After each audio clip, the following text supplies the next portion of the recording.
अगर तुम मलमूत्र के द्वारों में खेल रहे हो तो मलमूत्र के कीड़े से बढ़कर तुम्हारी योग्यता नहीं। समझिए, आप समझिए, वो भी जीव है, भगवदंश, जो मलमूत्र का कीड़ा बना हुआ नालियों में डोल रहा है। तुम भी तो उसी नाली में तो डोल रहे हो। यदि भगवदंश होकर भगवान नाम जप नहीं कर रहे हो, अपने स्वरूप को नहीं समझ रहे हो, चिदानंद सुख की तरफ आकर्षित नहीं हो रहे हो, तो गोस्वामी जी कह रहे वे अभागी हैं। हम लोग अपने को बड़ा भाग्यवान कब मानते हैं? जब विषय भोगों की बाहुल्यता हो जाए। देखो कैसी बुद्धि भ्रमित हो गई है, अभाग्य को हम भाग्य मान रहे हैं। बड़ा आश्चर्य होता है, कैसा आश्चर्य। अब उनको बोलना अच्छा नहीं लगता, पर यह है कि समझ जाओ तो भाई समझ जाओ। जिन अंगों को छूने के बाद कई बार पवित्र करने के लिए रज आदि लगा करके, उन्हीं अंगों पे तो आसक्ति है तुम्हारी, उन्हीं अंगों को तो तुम सर्वस्व सुख समुद्र मान रहे हो। क्या है? बहुत बार जन्मे हो, मरे हो, भोगे हो प्यारे, ये एक बार प्यार कर लो हमारे प्रभु से, एक बार कर लो। ये भ्रम बिना भगवद आश्रय के भव भय भंजन पद विमुख अभागी, ये माया का अविद्या का भ्रम नष्ट करने वाले जिनके चरणारविंद हैं, उन श्री हरि से तुम विमुख हो। अरे अभागी, तुम नरक तुल्य भोगों को भोग रहे हो।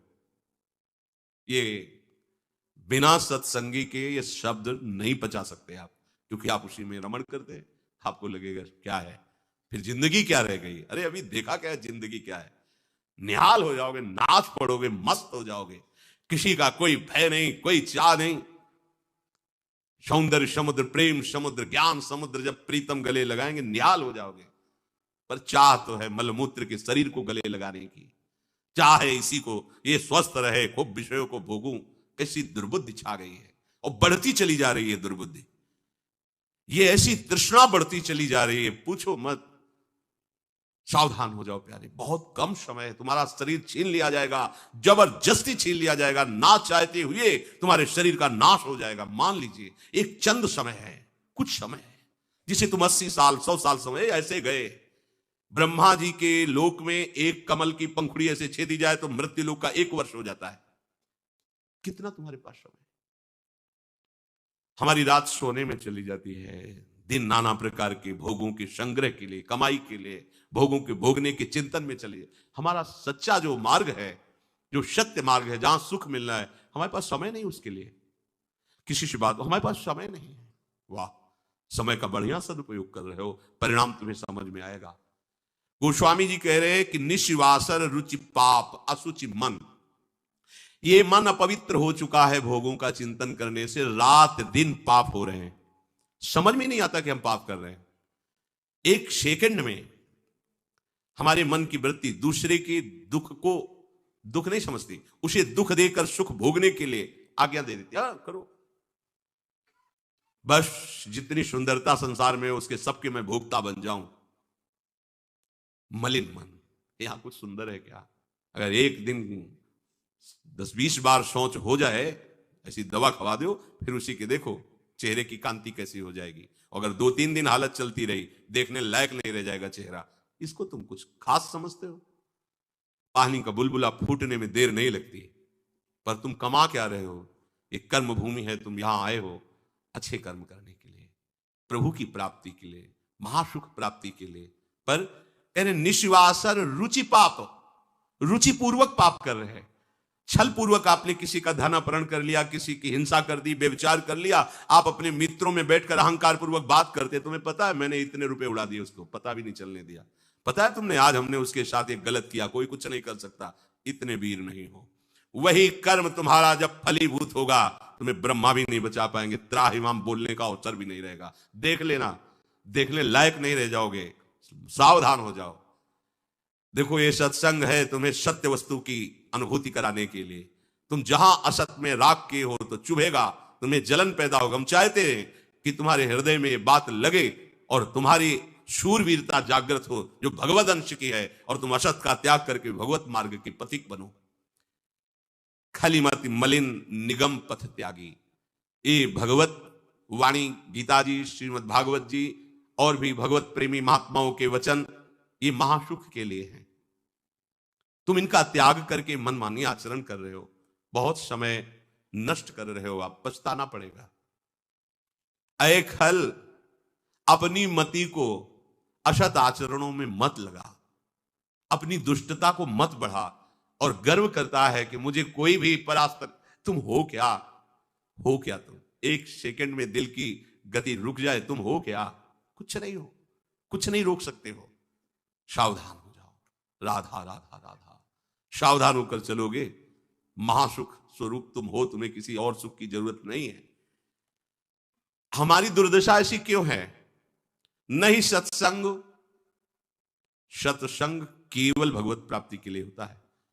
बड़े भाग पाइप सत्संगा भी नहीं प्रयास होई भो भंगा, ये मनोरंजन नहीं है, इसीलिए सत्संग मिलना दुर्लभ होता है।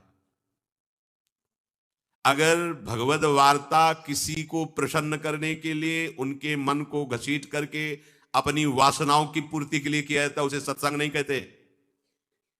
हम ऐसा बोले कि सामने वाला प्रभावित हो और अपनी जेब से पैसा निकाल के हमारे पास रख के हमारे ऊपर श्रद्धा करे, हमारा प्रणाम करे, हमारी यश कीर्ति हो, यह सत्संग नहीं है। हमारी बात मानकर सच्चिदानंद प्रभु में इसका मन लग जाए, संसार के भोगों से इसका मन हट करके अपने स्वरूप में स्थित हो, प्रभु में लगे, उसे सत्संग कहते हैं। भक्ति स्वतंत्र सकल सुख खानी और बिनु सत्संग न पावई प्राणी। सत्संग का क्या फल है? हरि से प्रेम हो जाना, संसार का राग नष्ट हो जाना। सत्संग का सीधा फल है प्रभु से प्रेम होना। अगर प्रभु से प्रेम नहीं हो रहा, आपको अपने दोस्त सत्संग में बैठने पर जला नहीं रहे, तो सत्संग नहीं हो रहा, मनोरंजन हो रहा है। जहां सभा में बैठने से आपकी आग लग जाए, इतना गलत मैंने किया, इतना मैं गलत हूं, कब मैं इससे हो, जान जाओ कि सत्संग हो रहा है। जहां श्रवण से आपका हृदय दाह युक्त होने लगे, धिक्कार हमारे जीवन को, मैंने ऐसा किया, धिक्कार हमारे जीवन को, मैं कैसा जी रहा हूं, कब ऐसा अवसर आएगा जैसा बताया जा रहा है मैं ऐसा चलूं, मतलब सत्संग हो रहा है। नहीं सत्संग, और इसका फल हरि भजन। तो बोले भजन नहीं हरि को, आप इतना दान करें आपको इतने गुना मिलेगा, आप ऐसा करें ऐसा हो जाएगा, 100 में 10 रुपए दान करें 90 आपके पवित्र हो जाए। सत्संग नहीं, ये सत्संग नहीं। 100 में 90 अपने मानिए और 10 हमें दे दीजिए, इसे सत्संग नहीं कहते। 100 के 100 का अभिमान त्याग कर प्रभु के चरणों, वो 100 है, 100 को स्वीकार मत करो तो जीवित रहोगे, 100 को स्वीकार कर लिया तो 100 हो जाओगे। 100 का मतलब समझते हो? जिन हरि भगत हृदय नहीं आनी, जीवित सब समान ते प्राणी। जीवित सब जिंदा मुर्दे के समान, ते नर नरक रूप जीवत जग। किसी भी वस्तु का अहम और ममत्व न रह जाए और प्रभु में, यह सत्संग का स्वरूप। सत्संग का स्वरूप तुम्हारे मन को खुशी नहीं, तुम्हारे मन को मार देगा। सत्संग का स्वरूप तुम्हारे मन को मार करके सच्चिदानंद प्रभु में लगा देगा। महाभागवतों के वचन, भगवान की वाणी तुम्हें भगवत स्वरूप में स्थित करेगी, प्रपंच का बढ़ावा नहीं। इससे प्रपंच का बढ़ावा होता है। गंदी नाली से हाथ धोगे तो तुम्हारे हाथ पवित्र हो जाएंगे, ये गंदी नाली। अधर्म का आचरण करके तुम सोचो उसमें दान कर दे, कभी पवित्र नहीं होने वाले। भ्रम मत करना, दान शब्द वहां लगता है जो धर्म पूर्वक कमाया हुआ है। 4 रोटी कमाई, 1 रोटी किसी भूखों को दे दो, ये मंगल होगा। पाप आचरण करके, हिंसा करके, व्यभिचार करके, छल कपट करके कमाओ और उसके बाद सोचो दान लगेगा ही नहीं। और जो स्वीकार करता है, धर्म का सहायक होता है, वो दोनों को दंड मिलेगा, दोनों को दंड मिलेगा। बहुत सावधान। सत्संग हमारे नाना प्रकार की वासनाओं का नाश करता है, वासनाओं को बढ़ावा नहीं देता। आप ऐसा करो, गृहस्थ हो, दान धर्म से युक्त हो जाओ। हाँ, देखो ना, हरिपाल जी ने चोरी करके भगवान को रिझा लिया, बेमतलब का शब्द।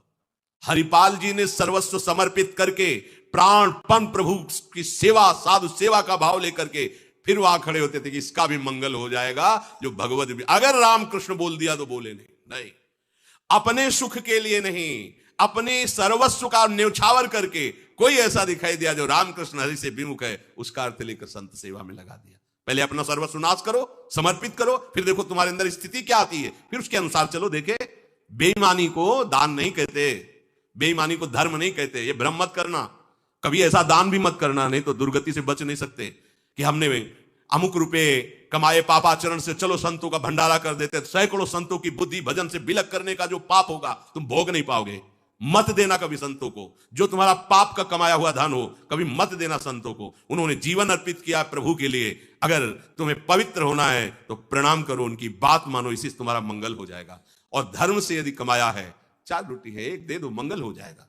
बात इस तरह से। सत्संग का फल सीधा भगवत स्वरूप में स्थित होना, प्रपंच का बढ़ावा देना नहीं। अगर अपनी वासना को अंदर रख करके बोला जाता है हम खुदा सत्य में स्थित हैं, तो क्या सत्संग? जब तक श्री हरि की निष्ठा नहीं और हरि का प्रभाव सामने, साधु सोई जो विषय छुड़ावे। सत्संग हरि भक्ति में दृढ़ करता है। सत्संग से विवेक, विवेक से वैराग, वैराग से अनुराग, क्रम है।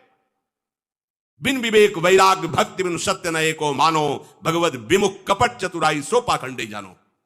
आज हमें पाखंड प्रिय लगता है। नाटक ड्रामा करके हम जितना लोगों को रिझा लें उतना बस। बहुत सावधान, ये रिझाने का नहीं है, ये रिझाने को हरि के लिए, हरि को रिझाओ। ये अनंत ब्रह्मांड 1 सेकंड में उसने पैदा कर दिया। तुम्हारे लिए छोटा मोटा वैभव क्या चीज है? उसके लिए तुम्हारे छल कपट की जरूरत है, तुम्हारे नाटक ड्रामे की जरूरत है। उसी का नाटक बहुत बड़ा है, उसी के नाटक को जान जाओ तो तुम नाटक से मुक्त हो जाओगे। जगन नाटक वैभवा, गोपाल शास्त्र नाम में प्रभु का एक नाम है। नहीं सत्संग भजन नहीं हरि को, श्रवण न राम कथा अनुरागी। कानों से भगवत चर्चा नहीं सुहाती। बस वो बात बताओ जिससे हमारी कामना की पूर्ति हो जाए। जो कहो हवन कर दे। ये हवन से, ये ताबीज बांधने से, ये घोड़े की नाल की अंगूठी पहनने से ये बुरा लगेगा सबको। कुछ नहीं होता, कुछ नहीं होने वाला। पापाचरण करो, पूरा 1 टैंकर तेल चढ़ा दो शनि भगवान में, पर तुम्हारा नाश करेंगे। क्योंकि वो तेल से प्रसन्न नहीं होते, वो हरि के शरणागत से प्रसन्न होते हैं। सब हरि के अनुचर हैं, सब हरि के अनुचर हैं। भगवान नाम से मतलब नहीं, भगवत आराधना से मतलब नहीं। अरे भाई, ये लोकपाल हैं। जानते हो भक्त को भी काम क्रोध क्यों सताता है? ताकत नहीं इनकी प्रवेश कर जाए, अहंकार है इसलिए। और भगवान को अहंकार अच्छा नहीं लगता, इसीलिए भगवान के सब दूत हैं, चढ़ बैठते हैं। देख तू कितना बड़ा साधक, कितना बड़ा भजनानंदी, दिखा हमें। अब फेल तो मैं भगवान की शरण, तो हो ना भगवान की शरण। और भगवान की शरण में हो जाए तो यही महासुख प्रदान करने लगते हैं, और कोई नहीं। इन्हीं के लड़का बच्चा है। द्वारिकाधीश के पुत्र रूप में कौन प्रकट हो रहा है? भगवान कामदेव, जो प्रद्युम्न अवतार है, साक्षात कामदेव हैं। कामदेव साक्षात आ रहे हैं। हम प्रभु से विमुख हो